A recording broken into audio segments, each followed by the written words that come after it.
Hey everyone, in this video we are going to complete this identity right up here. Sometimes instead of complete the identity it will just say simplify or write the following expression as a single trigonometric expression or something along those lines. So let's get into it.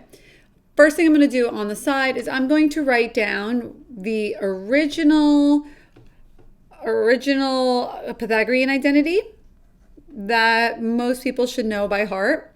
And I'm going to write down the another one that we will be referring to for this particular example, and that one will be 1 plus cotangent squared theta equals cosecant squared theta. And you can get this second identity by dividing everything in the first identity by sin squared theta. And if you do that, I promise you will get the second one.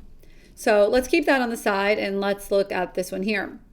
In my numerator, I see conjugates, something plus something, and then that same set, but with minus instead.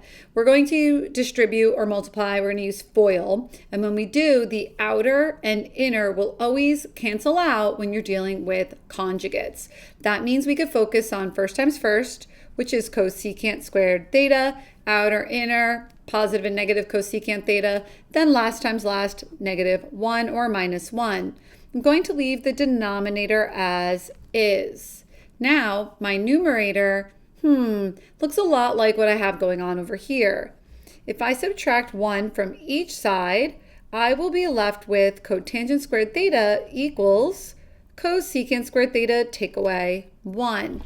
That numerator is equal to the right-hand side over here, which means I can swap that out, oh my gosh, for cotangent squared theta, which is over cotangent squared theta. Hopefully we all know anything divided by itself is 1. So that whole big spiel right over here is equal to 1. I hope that this explanation was enough for you.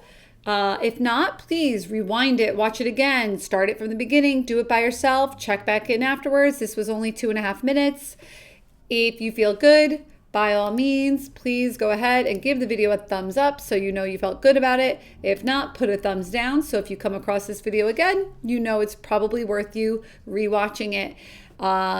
Click through for the next example. Feel free to look at the description box for a bunch of other trig identity type examples, and I hope you are feeling smarter after this example. Adios.